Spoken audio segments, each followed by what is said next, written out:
Okay. Good morning, everybody. Let's go ahead and get started. Got lots to talk about today. Do this.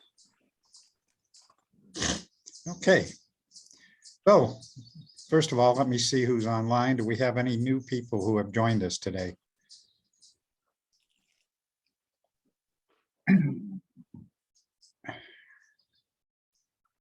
Don't see anybody new, so we're going to move on. Okay, so agenda for today. First of all, I want to thank our sponsors as always: Care First Health Plan, Valley of the Sun United Way, Satellite Broadcasting and Communications, Khajiit, and Triad Wireless. Thank you all for your support. Don't have anybody new joining us today. So our agenda is going to be a little bit different today.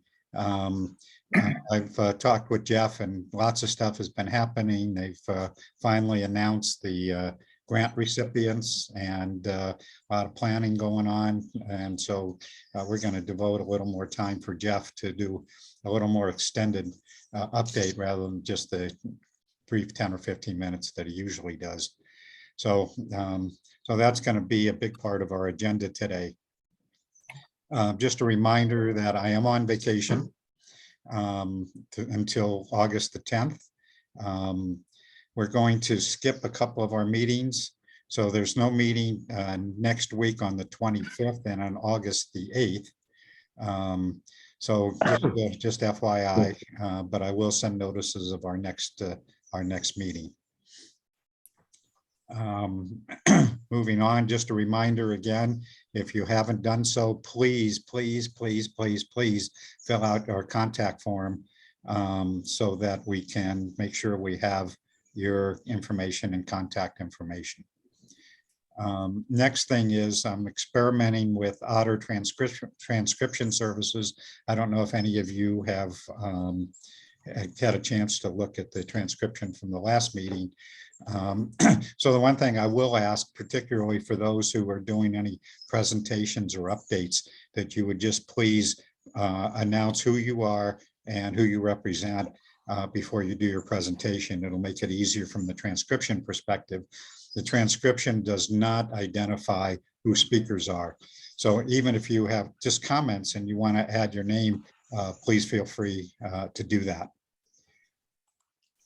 Next thing is we would like to work on getting a cybersecurity team going. And if any of you are interested in participating on that team and are being a leader of that team, I know a couple of people have contacted me. Now, let me make this clearer that this is not, we're not going to create our own entity on an ongoing basis. What we will do is try to put together a plan on how we can address the cybersecurity issues for digital inclusion, and then look at where is the best place and best home for that entity. So just want to make that clear. A couple of things. I think you all know that Nicole has departed, but we'll be back. I don't know if she's even online today, but we'll be back representing, hopefully will be joining us again and is representing NTIA. Mala, you or Cindy just talk about what her new role is going to be? I really haven't heard back from her after she's joined NTIA. But all I know is that she will be the Arizona liaison, unless Jeff knows anything more. I think she's the coordinator for the BEAD program in Arizona. Again, I haven't spoken with her in a couple of weeks, but yeah, it's great to have her. She's very familiar, excuse me, with what we're doing here. And I know that they will train her, and she's very smart on the peculiars of the BEAD program. And we're lucky to have her. Okay. Well, hopefully we'll get her contact information and that she will participate in our task force as she has in the past. So since she has left the library, Mala, do you know, are you guys still looking for somebody to replace her, or have you already found somebody? That's a Holly question. We still are looking as far as I know, but Holly, can you answer that question, please? Yes, we have the position, as I said last week, we've got the position advertised nationally and within the state, and we have not received very many applications. So Oh, please help us spread the word. okay. Thank you. It's on the state job line, Steve. We Okay. can put the link to that in the chat. Yeah, and I did the last time also, Holly, but I'll certainly Okay. be glad to do that again. I don't know. Robert Alvarado, are you online today? Don't think so. So Robert was looking for some resources, some security resources for the schools that Chicanos por la Causa operates. One of their schools was right near where that mass shooting took place. So they're now looking for some options to harden their schools and so forth. So if any of you do that or know somebody who is good, please contact Robert. Okay, moving on. Michelle, are you online by chance? Michelle Simon? I'm here. So Michelle, you want to just give us a little update on, what's happening in Pima County and particularly the relationship you have with Cox and I believe 120 Wi-Fi hotspots that you've rolled out? Sure, absolutely. So Pima County, for anybody that is unfamiliar with this, has since last August been working on a strategic plan for digital infrastructure and inclusion. That effort, in order to align with the state, is now called Connect Pima, and we have a website, pima.gov/connect-pima. And on that website, you'll see all kinds of information about the Hotspots Around Town program. This is an application that we put forward to the Emergency Connectivity Fund to put hotspots in our community in places where people congregate. So there are parks, boys and girls clubs, the parking lots of some libraries. Let's see, in City of Tucson, there's the Tucson House. So there's a lot of different locations in both the urban and rural areas of Pima County. And the first 70 of those hotspots rolled out at the end of June and are free to the public. The library is paying the fees to Cox in order to make this happen. And the other 50 will roll out gradually between now and mid-August. And so our hope is, by implementing that, is to create a bridge for people so that they will connect or come back to the library for information about the internet, so we can help people connect to the Affordable Connectivity Program. We've also worked with the City of Tucson to get flyers in the water bills. And we've also coordinated, and I shouldn't say we, Cindy and her great effort with the Digital Inclusion Subcommittee helped to put together 3 listening sessions in Pima County. And all of this is great news, particularly considering that Pima County is a partner with Cox in the most recent ACA grant application and award. So we will be working with Cox Communications to build out fiber infrastructure to Altar Valley or the 3 Points area, as well as the Sycamore Springs, Corona de Tucson area. So there's a lot of great things happening in Pima County. Very excited about it. Great, thank you, Michelle. And you mentioned Cindy. So Cindy, while I know you're online, you want to just talk, one thing that's really interesting about this project with Pima County is that they are addressing both the infrastructure kinds of needs and connectivity needs, but also digital inclusion. And Cindy is kind of leading that charge, as Michelle noted, on the digital inclusion side. So Cindy, you want to just do a quickie update on what's happening on that side? Yeah, sure. So yeah, like Michelle said, we held listening sessions in Ajo, Sahuarita, and the south side of Tucson. We got a lot of really interesting input. We're collecting that and putting that on the Microsoft Teams site for Pima County. We have a really good group of people. We've been collecting, getting community organizations into our committee meetings. And the next thing that we're going to plan is during Digital Inclusion Week, which is in October, we're going to try to have a digital literacy forum. I'm working with Michelle and my committee on that right now and sending out emails to get participation from people in the community to find. My concern is that people need to know, people in the community aren't necessarily as aware as the rest of us of how lack of digital literacy really is impacting the community in terms of workforce and older adults staying connected and healthcare. So we want to create kind of an awareness within the community so that we're getting community support for the digital literacy efforts that were mandated by this task force to create or expand in Pima County. So we're working really hard, and the other committees are as well, trying to understand access needs and getting ready to apply for broadband expansion monies and that sort of thing. So it's a really exciting time, and I'm really grateful to be part of it. Yeah. So like I said, I think it's really interesting. It's a good example of that planning needs to be more than just infrastructure, which we all know, and connectivity, but to really look at the whole digital inclusion piece. So it's great. It's a great effort in Pima County.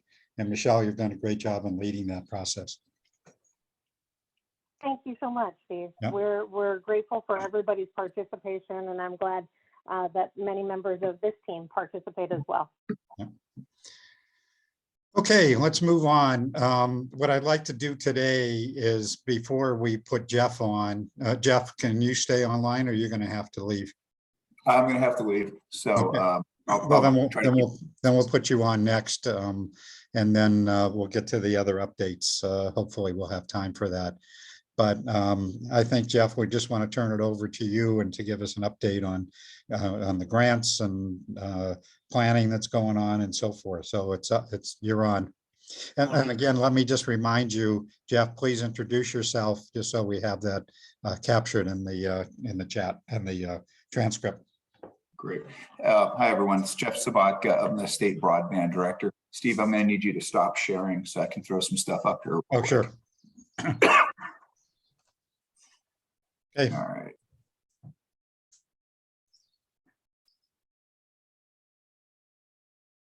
Let me know when you all can see that. Yep. Okay, cool. Call it the theme of this is it's time to grow. We have been at this for a little while now, to say the least. We've all spent a lot of time talking about different stuff, philosophizing in some cases.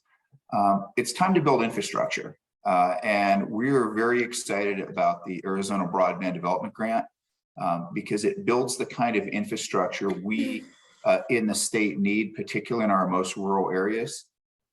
As you all know, the service level in the Metro Phoenix and Metro Tucson area is significantly better than most of the rest of the state. I mean, I would argue 90%.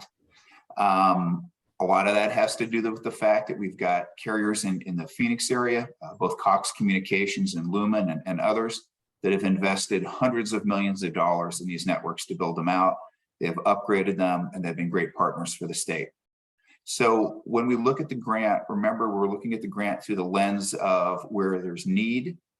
We're looking at the grant through the lens of call it ROI, return on investment. What are we getting for our investment? Who's involved? Are these credible folks who are going to finish the job? And most importantly, what are the needs in those communities? Steve mentioned digital equity, and that is something that we'll talk about a little bit at the end. But this really is an infrastructure program. If we don't get the infrastructure right, none of that other stuff matters. So let's take a look at some stats here real quick. All right, let's see here. Slide does not seem to be switching. You know what, I'm going to take this out of slideshow mode and let's see where we're at here.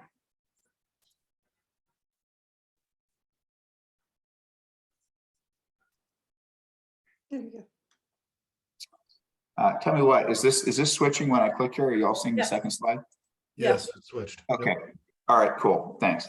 Okay, so in terms of statistics, I think it's important to understand that this is a very, very large grant because we have a large state.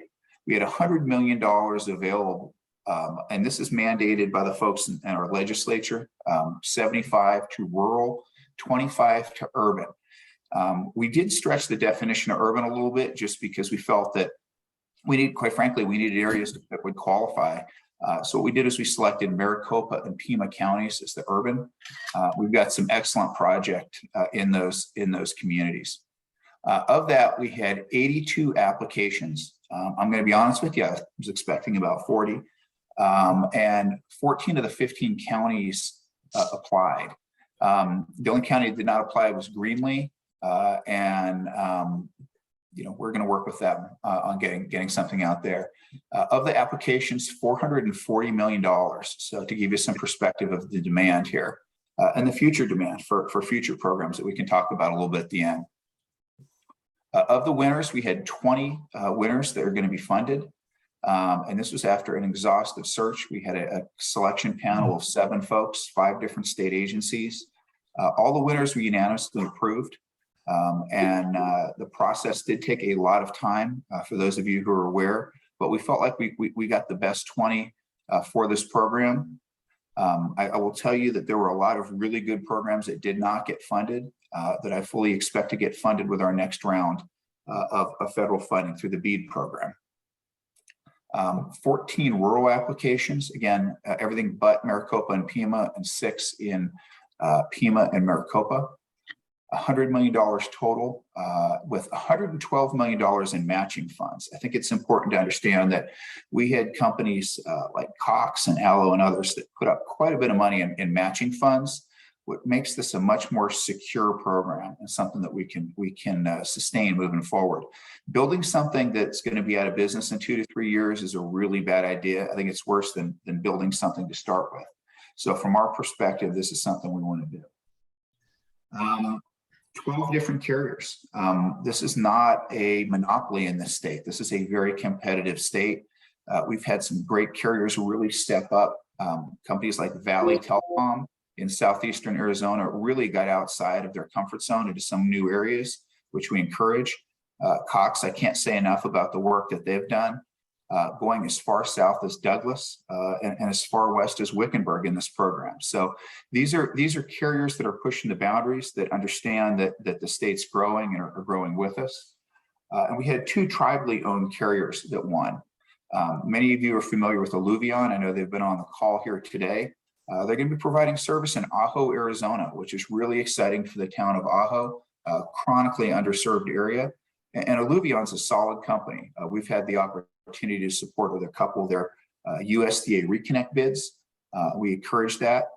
The other big winner is the Tohono O'odham Tribal Utility on the Tohono O'odham lands in southern Arizona. They're going to be building out a fiber network in those areas and laying the groundwork for some future growth. So very excited to work with our tribes. All right, you guys see the map of the state of Arizona? Yep. Okay, this is going to give you an idea of the distribution of the grants by county.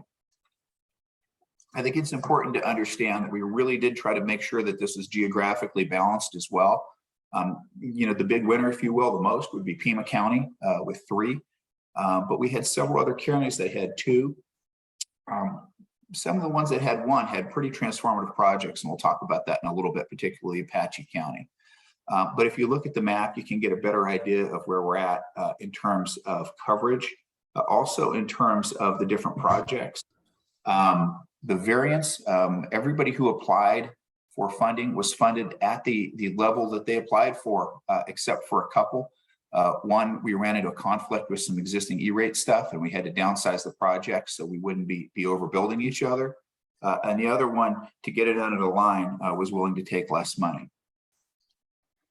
If you look at the different projects, you've got multiple carriers, multiple counties, but one of the common denominators you're going to find is fiber. Fiber in the middle mile, fiber to the home. When I met with the White House broadband advisor a few months back, Lisa Hone, her comment to me was, we are going to put our thumb on the scale for fiber. And I take that seriously. We are big believers in looking at the federal guidance and not trying to buck that, but trying to work with that. And I think that you'll find that in digital equity and some of our other programs that are forthcoming. Some truly transformative projects. Yuma and San Luis is another one that I'm love to see happen. It's a great community down there. It's a border community, agriculture, trade, a lot of federal government activity, as you can imagine, border community. Those folks are going to get fiber to the prem in every address in that area, connecting to a countywide Yuma middle mile network, fully redundant in the ground, which will set the stage for expansion to other places as this goes. Again, these are all open access networks, so multiple carriers can use it. And we're excited about the program down in Yuma. I've always said Yuma is a sleeping giant. Yuma could be another El Paso with the right infrastructure. And I think we're going to start to see that. We have some smaller stuff, particularly out in Graham County in Safford, Arizona. The city of Safford, which is a big tourist area, was very interested in expanding their tourism base and their business base. One of the areas that we funded was a Wi-Fi network with fiber backhaul that'll connect the entire downtown Safford and make it much more visitor friendly, business friendly, and connect together. So yes, we have big, huge projects, and we'll talk about a couple of them here real quick, but there are some smaller projects that really fill a niche in what we're trying to do. So we're excited about this. One of the projects that we want to profile here are you all see in the Apache County ComNet slide. Yep.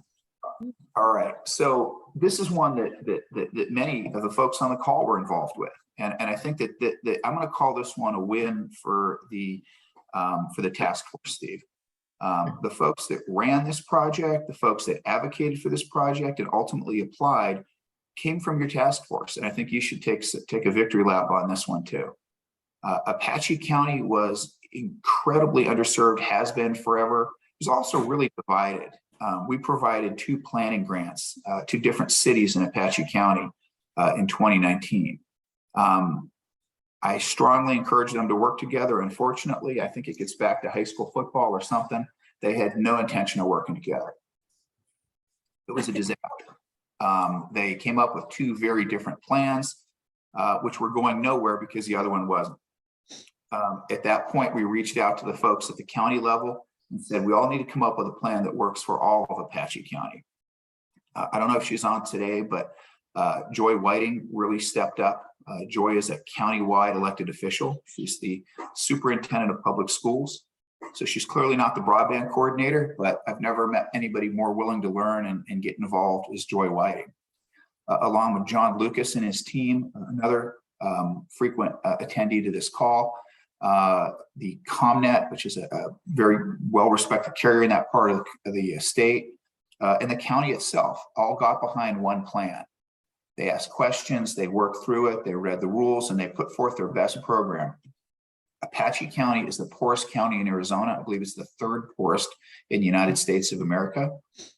We're dealing with some really unique situations out there because they have some coal-powered plants that are incredibly inefficient, and due to environmental regulations, among other things, they're going to be closed. That is going to put a real monkey wrench into their employment in that part of the state, much like we saw with the Navajo Generation Station. So this was an area that needs broadband. They need it now, and they need to start building on that. If you look at the grant itself, $9.725 million, $10 million was the maximum for rural, so they got pretty darn close to that. The communities Alpine, Concho, Greer, Nutriso, Springerville, Eager, St. John's, and Vernon. It's pretty extensive. And this is a very rural, spread out community. This is something that I like the fact that they utilized existing network to maximize the dollars they got to get fiber to those folks in those communities. I want to give a big shout out to Salt River Project, SRP, who stepped up and provided matching funds. They run a Coal Communities call. If you're interested in what's going on out there, it's fascinating. It's one of the most well-attended calls I've been on in the state, not just in terms of local and county officials, but representatives from Senators Kelly and Sinema, O'Halloran, and others who have been big advocates for broadband. 100% fiber to the home. Again, fiber. 80 miles of fiber are going to be built. And again, this is with an existing middle mile network in place, just to show you how rural this part of the state is. 11,000 residents, 4,162 homes and businesses in 8 communities. Wow.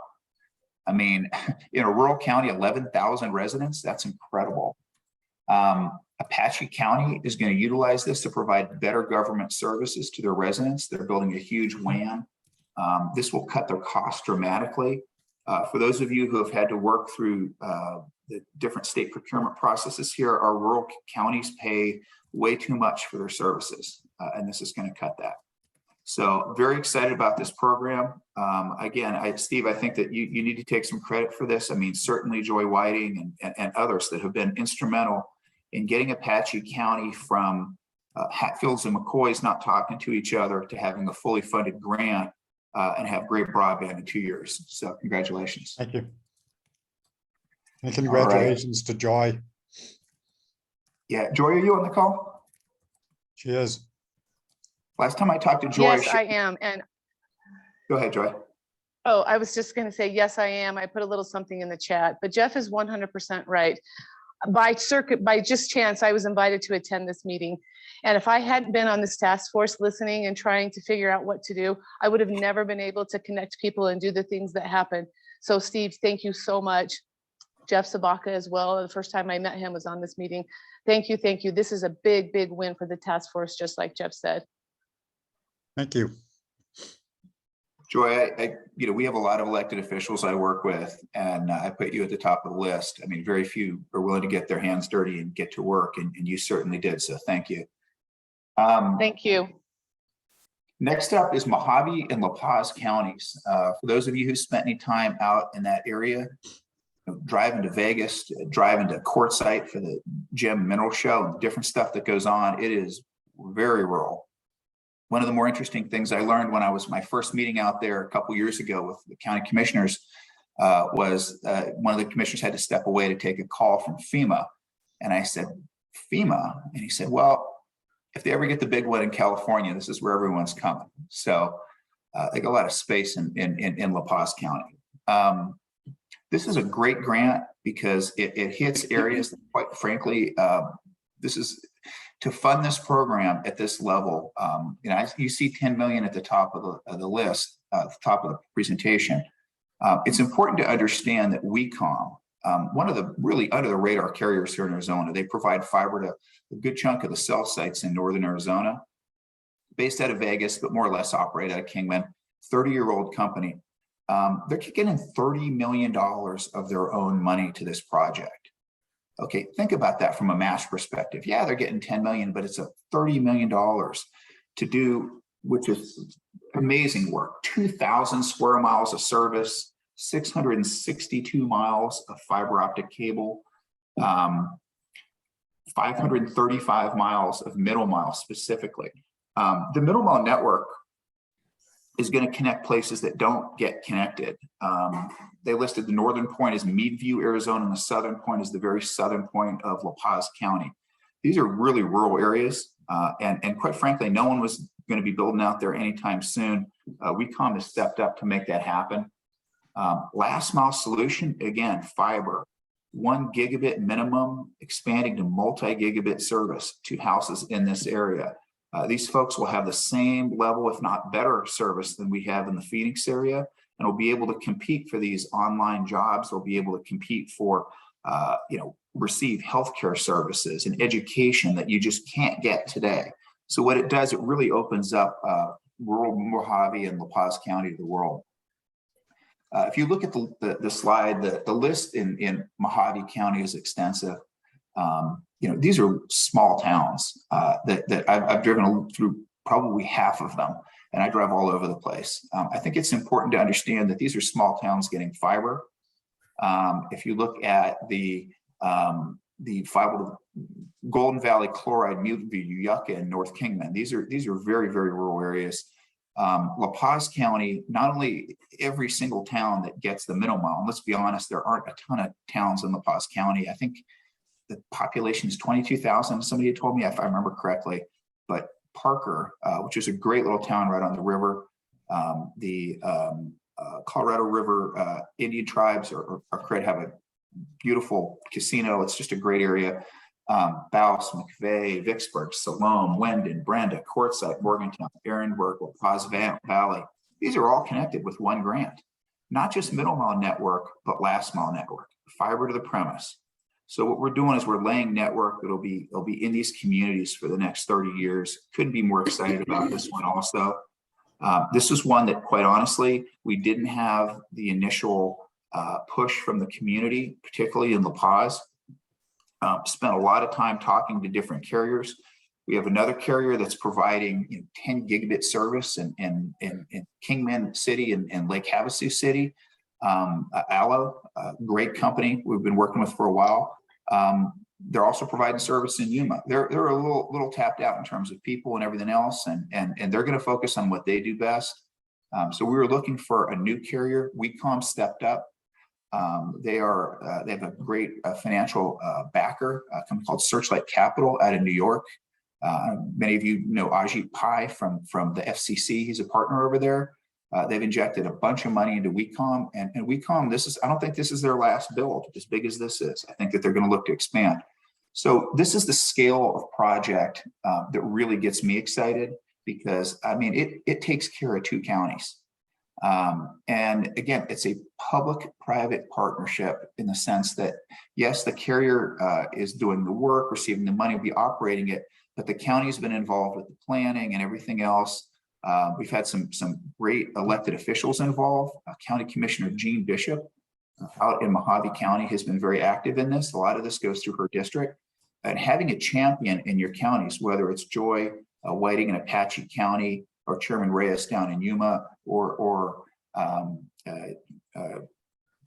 Chairman Bishop in Mojave County, really does help, because it gets people active and doing. So these are the 2 that I wanted to talk about. I could certainly talk about any of them in more detail, but these are 2 that I think are really transformative. All right, what are we thinking about next? Many of you have heard about the IIJA, and this is a presentation for another day. The infrastructure bill, specifically the BEAD program, the digital equity program, and the middle mile program, and the tribal program. And I've talked to many of you about this. The BEAD program is really going to fit hand in glove with what we're doing here. I think what you're going to find is that by laying the middle mile network in places and getting it closer to the communities, the BEAD program is very focused on last mile network. I think it's important to understand that a lot of these federal dollars come with very, very specific restrictions. So when you talk about the BEAD program, and I joke with people because this does sound like monopoly money at times, we're getting about $833 million to invest in Arizona. And I couldn't be more happy to do that. We're going to have to add some staff here at the ACA, I think, to help with that. And there are some folks that are very, very knowledgeable in the areas of mapping and federal grants and such. And we're going to make some inquiries, but we're also bringing on Ernst & Young, EY, as a consultant. EY is very, very plugged into this program nationally. They're also working with Texas, Montana. There's several other states. So we sort of have our own little cohort within the states itself where we can share data and information and make sure we get the most out of that. Jeff, just FYI, you might want to just tell people EY probably doesn't mean anything to many of the folks. I'm sorry, it was Ernst & Young. We had a great experience working with KPMG on our middle mile program. We'll continue to work with them on that. We're going to be putting out an RFP here in the next few weeks to hire a neutral network operator to operate the state's assets to help monetize them and help grow them. But EY's focus is really on the IIJA and particularly the BEAD program. I think that this is something that we've talked about for a long time. It's got a long way coming. The other program that really has kicked off last week, it was a busy week, is the Digital Equity Program. Our partner, Dr. Erin Carr-Jordan, through ASU and the Digital Equity Institute, several folks on this call who are going to be working with Erin are going to be very aggressive in their outreach to the communities. She has an amazing plan that we're going to put into place, and I'm excited about the opportunity to work with Erin and come up with a plan for our communities. Let's talk about Apache County. It's a good example we just talked about. I think it's important to understand that in Apache County, you've got folks that have had less than 25.3. Netflix is buffered. It's just a different way of accessing the internet than you or I. They're going to provide service at a significantly higher level. In doing that, there are going to be needs, there are going to be opportunities to connect to that network, to make the most of this connectivity. And I'm very excited that Erin will be leading this effort. From a state perspective, we've got a year to get our plan together and get it out there. With the BEAD program I mentioned earlier, we're also looking at about a year. So a lot of programs will be funded a year from now. If you look at some of these middle mile networks and some of these programs, there are areas that were not hit. The BEAD program is very specific on last mile. So having these middle mile networks, if you look at Yuma County, for example, we had a grant application for Welton. Welton was not quite able to get across the line, but Welton certainly could be funded by the BEAD program. And I could go down the list on that. There are a lot of really great programs that just, when you have 82 applications, you can't fund everybody. With over $800 million, we hopefully can fund everybody. We'll find out here pretty quick. But in conjunction with that, the middle mile grant program, we're talking to several different folks about the best way to do that. Our perspective is we want big, transformative middle mile projects, just like we went with some big projects here. That's what the feds want. I've had many discussions with them. They don't just want A to B. They want big stuff. Tribal grants, we meet with our tribes weekly. In fact, I've got another tribal meeting right after this. And they have access to $2 billion. So all these come together and fit together around what we just did. By laying this infrastructure and by laying the backbone infrastructure, I-17, I-19, I-40, stay tuned for more on that. What we're doing is we're building out a redundant network that touches the folks in these small communities that had no ability to connect before. So I'm very proud of the work that our group has done. I'm proud of the folks that were on our evaluation committee, a couple of them here. And it's time to get to work. It's time to start putting shovels in the ground and get this thing built. So Steve, I'll be happy to answer any questions for a few minutes if you'd like. Sure. So Jeff, just as people have already said, you have just been phenomenal from the day I met you, I think right after you took this job, that you were committed to bringing more money into this state and to really get infrastructure developed. And you have just done a phenomenal job, particularly considering that for a long time you were the Lone Ranger. And so even though you have some additional staff, you've just done a phenomenal job. So thank you very much for all of your work.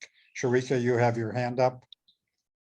Yeah, Jeff, I just had a quick question. Does these grants also regulate what they're going to be charging the residents after it's built out? Or is it just going to be, because I mean, I think that's some of the issue is the residents being able to afford it. So we put a couple guardrails on that. Number one, you have to be participating in the ACP program. We feel that that's a minimum. Also, we did ask for what your rate schedule looks like, and particularly what low income plans you have. And that was factored into the selection. So probably the best example and the best program I think in the state of Arizona right now is Cox Connect to Compete and their sister programs. At $10 a month for 100 megabits with a $30 federal grant. Those folks aren't paying for that. And Cox is still able to find a way to make it work in those communities. A couple of our grants, Cox in Douglas, Arizona, actually three, Douglas, Arizona, rural Pima County, and in Wickenburg, Arizona. So the citizens of those three areas are going to have access to great internet. I mean, here in Phoenix, they're top-notch provider, and in some cases without charge. So yeah, that's absolutely something we looked at. There are folks that are not that were not as aggressive, and I think it hurt them in their scores. But you'll find that a lot of the carriers that are involved here, Altice is a good example. Altice has a very aggressive rate program for these new areas that will help, and they're working with these programs. All of our cable providers, Sparklight did an excellent job on theirs. So as we move into the BEAD program, Sharika, I think that this would definitely be of interest, and something that we need to talk about is that we're really going to try to micro-target some of these grants. It was very difficult to find areas within, call it the urban core, that would qualify under the terms of the money we had.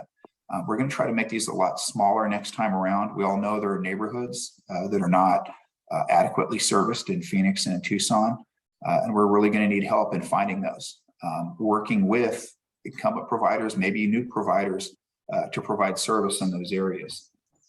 I think that I wouldn't call it a checkerboard, but if you definitely look at the maps of Phoenix City, Tucson, and you drill down, I don't mean just those two cities, Glendale and others, there are neighborhoods, and we're going to have to get help on where to ask, and through a series of mini RFPs, connect those neighborhoods too. So a lot of work to be done, and we'll certainly be working with you. I'm sure you've had an opportunity to talk to Aaron on the digital equity side. The work that you've done with STEM is amazing, and something that I would like to see a lot more of if we can make that happen. Cool. Thanks. Also, just a side question to the Cox to Compete. Do you know if they would develop something for the seniors for like telemedicine or that type of rate? Because I know the Connect to Compete is for you have to have kids in the house, but what would be out there for the senior citizens? I mean, that's not really your answer, but I'm that's a general. I can't speak for Cox, but I know that they were looking at a second program, a sister program for low-income households without kids. I don't remember the name off the top of my head, but we can certainly have someone with Cox get back to you if there's no one on the call. Okay, thanks. Okay. Other questions for Jeff? Questions, comments? Okay, well, thank you, Jeff. You just did a great presentation this morning. But again, you've just done phenomenal work here in the state. And as I said, when you came on board, you were committed to bringing money into the state, and you certainly have done that. So thank you for all your hard work. Thanks, dude. I obviously couldn't do it alone. Sandeep, who I believe is on the call, has been a huge help. Did a lot of the technical evaluation of the grants, which was important. We've got folks that worked on the committee to score the grants. This was a huge effort for a lot of different people. So I'm just glad I can help. And again, thank you for everybody in the task force for raising awareness and helping us get this done. But again, this is the first step of several. And 3 years from now, I think we're going to have a very different state in terms of connectivity. And I think we're going to be on a different level than some of these other states. Our strategy is a little different than some, but I believe that we're going to do really well. So thanks for your help. Thank you, Jeff. So I'm going to do again a change to the agenda a little bit. Mala, before we do your update, I'm going to actually, since Erin is on the call and Jeff has mentioned her several times, Erin Carr-Jordan, do you want to kind of give us a little update too? Sure, although I think Jeff covered most of it. And Cindy certainly alluded to some of the work that's happening with AIDN. Digital Equity Institute is partnering with AIDN and several of the organizations whose representatives are here and are part of this group to put together the Digital Inclusion Week activities. We are meeting tomorrow to talk about what that kickoff day will likely look like and how we can work collectively to amplify the work that all of the people are doing and to make sure that we're able to increase awareness and subsequent use and address things like ACP. We're also partnering with Common Sense Media. I think I saw Elena's name pop up here. I think I did, with Elena and Drew and Common Sense on an ACP campaign that will launch towards the end of this month around digital navigators. We have selected our next 2 dates for the digital navigator workshops, and we'll be sending those out to this group. So if you are in the Tucson or Flagstaff area and are interested in participating in those, you have an open invitation to do so, and we would love to have you. So we'll get that information out as soon as possible. And I think Jeff, sort of hit the nail on the head. We will be aggressively reaching out to folks in this group as we move forward with the digital equity needs assessment and as we begin to meet with community members and leaders of community organizations and leaders from across all sectors. So I look forward to working more deeply with all of you, and thank you in advance for all of the great work that we'll be doing and the impact that we'll have on the state. Great. Elena, do you have anything you want to add? No, I think Aaron got it. We're going to be launching an ad awareness campaign, and Phoenix is our pilot. And so as part of that, that's, we're working with Aaron's team and the team at the Experience Center so that they can be our navigators as part of this program, because once we put it out there for the world to sign up for ACP, they're going to need help walking through it. And it's Aaron's team at the Experience Center that's going to be able to do that. So we're putting a plan together with them. The campaign launches in about 10 days. And so we're working with ad agencies on the materials. We're targeting very specific, mostly low-income communities.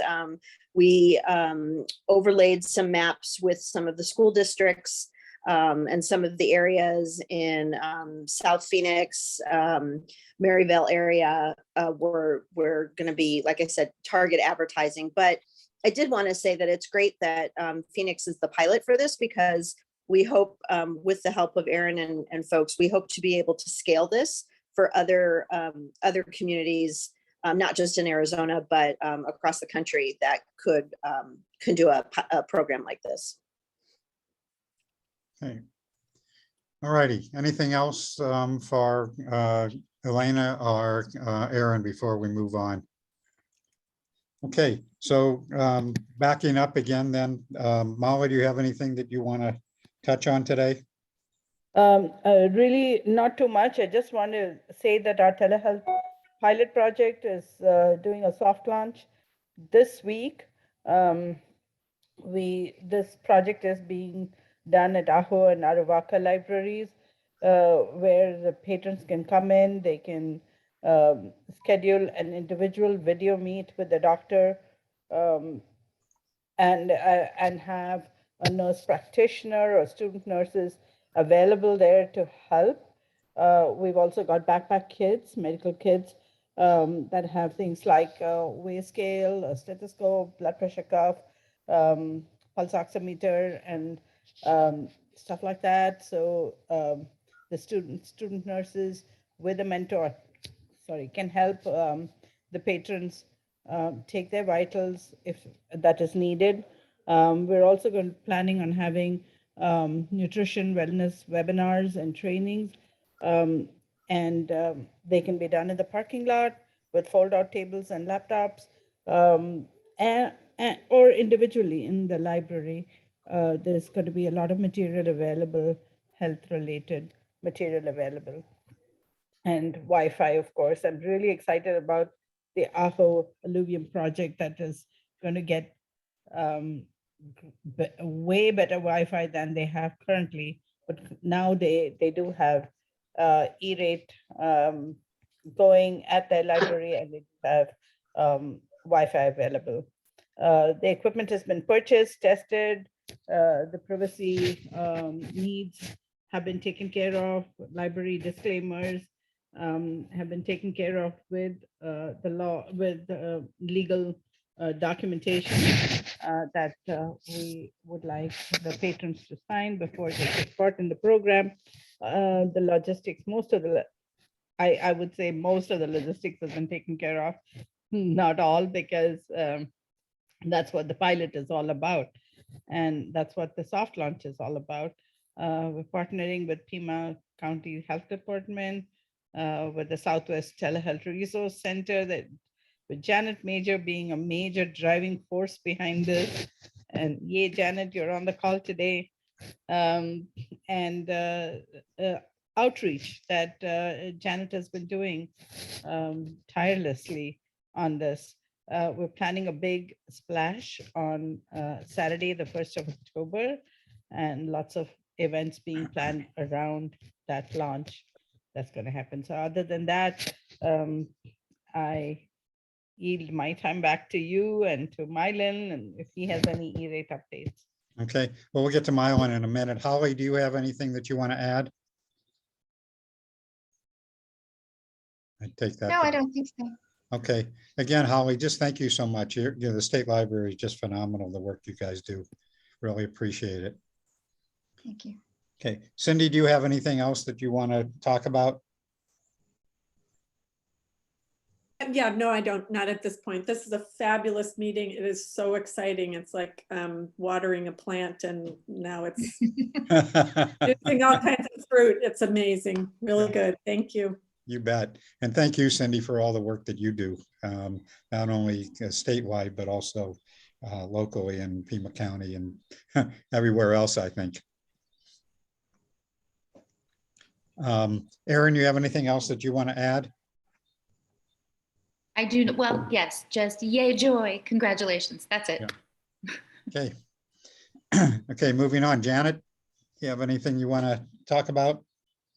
Good morning, everybody. I love that quote from Mala that Janet Major is the major driving force, but I got to tell you, it's all about Mala too. It's the Mala and Janet show. And we've been very fortunate in the many years we've been working on this project that the stars are finally lining up, and everything from the Arizona Broadband Development Grants going to the communities that have pilots. How cool is that?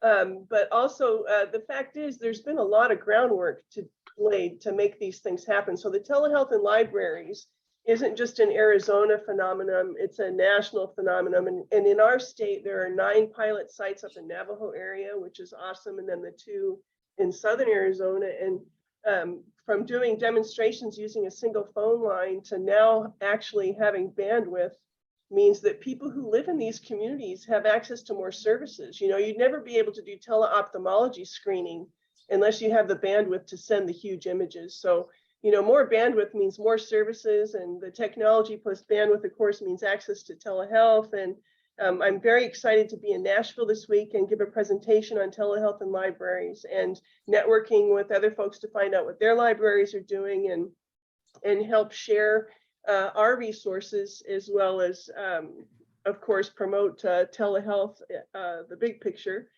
I also wanted to share that also on Wednesday of this week, I'll be giving my a sneak preview actually of my annual presentation on telemedicine technology. And this is something I've been doing for many, many years. And we will be doing our 104th quarterly telemedicine council meeting. This is our legislators and group members who have been our council since our program began 25 years ago. And we used to meet in the Joint Legislative Budget Committee office, and I can't wait till we can get together and do that again and have lunch, just as I can't wait until we do that again as ATIC. You know, meet at the state capitol and lunch with Mala would be really great, and I look forward to that. So the full ATA technology review will be during Telehealth Week, Awareness Week, which is September 18th through 24th, and I'll put that in the chat. It's a great opportunity for all of us to promote telehealth, and I'm very excited about having the opportunity to work on outreach and the week of planning activities for Digital Inclusion Week, and with NDIA and with all the great folks that we've been networking with in the Arizona Digital Inclusion Network. So thank you very much, and I'd be happy to pump some stuff into chat. Yeah, while you mentioned that, Janet, I just want to remind people, if you have any announcements, you know, events coming up or whatever that you want to have included in the in my follow-up to the meeting, please put it in the chat, make it easy for me so I can copy it and paste it and have the links. Would be really helpful. If you want to include even a brief description, sometimes I have to go back and do some research to put a little more of a description on in the email. So it would make it easier for me if you can provide me that information. Okay, any questions or comments for Janet? If not, moving on. Sophia, are you on? I am. Anything you want to, before we get to Mylan and Kelly? Nope. Mylan and Kelly can give updates if they have them. Okay. Mylan, you still there? Oh, yeah, Steve, I'm still here. Okay, so we're glad to see you again. Haven't seen you in a while. What you got to tell us? Hey, Steve. Yeah, glad I can be here. Mylan Eaton with the Department of Education. Just give you a quick E-rate update. To date, the USAC group has done a much better job than typical. We've received statewide $49 million worth of funding. Normally, you know, they're way behind. We're typically looking for about 100 million a year. And usually this time of year, we're only about 25 million. So they're at a pace double their normal rate. So they're doing a good job this year. So we're at 49 million this year. Last year, we did about $100 million. So we're doing well. The year before, we were at 112 million. Our broadband programs are going well. We wrapped up the Grand Canyon broadband build, which was $6 million build. So the broadband school, the Grand Canyon School District now has broadband. So they're very, very pleased. We have the final mile projects with the Arizona Rural Schools Association. We have 9 of those that are funded. 2 of them are complete. The other 7 are in process in various stages. I just had to cancel our weekly project meetings for tomorrow for several of them because the Triad, the company working on, I think 4 or 5 of the projects, they had a mini tornado take out a grain elevator yesterday or day before. He sent me pictures and it wiped out their antenna, which was set up next door to the grain elevator. So they're scrambling to reinstall 2 new antennas and towers this week. So we had to cancel the final mile project updates for tomorrow. But those projects are on track. And we're looking at, Mylan, before you move on from final mile, 2 things. One is that you just might want to remind people, if I'm not mistaken, that all the funding for that project has come from the Department of Ed. Yeah, so far all that funding is, we had $1.5 million to do a proof of concept for that project to show that we can expand broadband to homes and provide 100 meg connectivity and educational content for $10 a month. So far, all 1.5 million has come from the Department of Education. I've looked to the governor's office and to the Department of Education for additional funding to expand that program to more rural homes. And we're waiting to see if any more funding comes through. So that's one thing that we might want to look at, and also ATIC is to do some advocacy with you guys on getting additional funding from the state for some of these projects. That's been hugely successful, Steve. And the funny thing is the $10 a month for the educational broadband, most people are opting for full-blown broadband service so they can do things other than just educational content. They want to watch Netflix at night. It's funny that once you provide internet connectivity to those rural areas, they're taking full advantage of it and wanting more than just educational content. So they're opting to, pay the $30 to $50 a month for full content availability instead of just the $10 a month for educational content. So it's, I think of all of them we've done, I think we have maybe just 3 or 4 that are doing the $10 a month. Everyone else is doing the full commercial level internet access. Okay, anything else, Mylan? No, that's really it. I covered broadband, E-rate, and the final mile project. Any questions for Mylan? Okay, if not, Kelly, want to give us a quick update? Yes. Hi, good morning. My name is Kelly. I'm from the Office of Digital Teaching and Learning at the Department of Education. Good morning to everyone. Exciting news all around this morning. Hopefully I can continue with a little bit of that. So I have been speaking about 2 things recently in this meeting. And one of them is the cybersecurity, the cyber resources grant from the Arizona Department of Homeland Security. And we did find out last week that that grant, the money and the funding was approved from the legislature, which means all of the schools who applied for cyber resource grants have been approved. So we did notify them last week, and now we are working with Department of Homeland Security to prioritize them so that they can start implementing those resources to those schools who have applied. And that grant remains open. It is a rolling application, and there is additional funding, so more schools can apply and be approved for that moving forward. So I share that with this group intentionally as you work with schools, and this also does apply to, I believe, libraries, colleges as well. So this is open, and I will put the link into the chat so that it can be shared, and I did want to update everyone on that. Additionally, I want to provide one last update on the Cooperative State Purchasing Program. That is a program that is already in existence with the Department of Administration in Arizona. And, the goal of this is to maximize the economies of scale. And we have an interest form right now that we are pushing out to schools to find out who would be interested in participating in this. And a lot of schools already do. And then the new branch of this includes the services for devices. So it's not just purchasing devices, the laptops, the computers, it's the services that go with them. So there will be negotiating of new contracts for that. And so we know that, devices are expensive, but so are the services that come with them to maintain them and to have the skills to be able to use them and the training. So we are trying to push this form out to get information from K-12s because their needs are unique, and we want to know what it is that they need so that we can work with the state to negotiate those contracts. So I'll put all of those links into the chat, and those are my updates this morning. Great, thanks, Kelly. Again, you guys are doing great stuff too. Really appreciate it.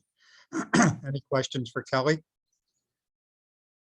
Going once, going twice. Okay, Leah is not online. Derek, I didn't see you or Gabe. Are either of you online this morning? Hi, Steve. Good morning, everyone. This is Gabriel Lopez, Sun Corridor Network. I'm sorry, no real update here. Just wanted to say, obviously big congratulations and thank you to everyone for their advocacy and hard work to make this all happen. This is a bunch of really good news this morning. So thank you. Okay. Okay, moving on. I don't think, Wes, you're online, but Rory, and I don't know if I saw you this morning either, but Mylan has already kind of give us an update on Final Mile. Rory, are you here?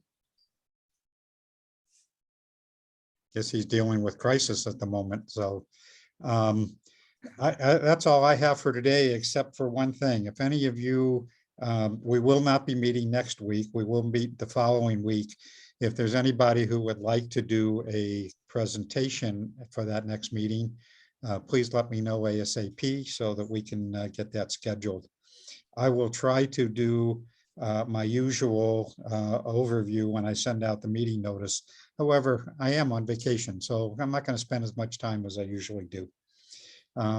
But besides that, anything else that anybody wants to share, any announcements that people need to know about? Going once, going twice. So again, we will kibitz if anybody wants to stay online and kibitz, ask questions, share information or whatever. We'll be online for a little bit, and if there's nobody there, then we'll end for sure. So with that, I'm going to stop sharing and I'm going to stop the recording. And we'll see you all in a couple of weeks. Okay. Bye, everybody. So where are you on vacation, Steve? I am right this week. I'm in Minnesota. I'm on a lake in Minnesota. It is. Are you fishing? Pardon? Are you No, fishing? I'm not a fisherman. And actually, my wife and I are the only ones who are here today for the rest of the week. So we're probably not going to fish, but we'll probably be doing some swimming and sitting by the lake and enjoying the nice weather. So what's your weather there? You started to say it was 75 when we started this meeting.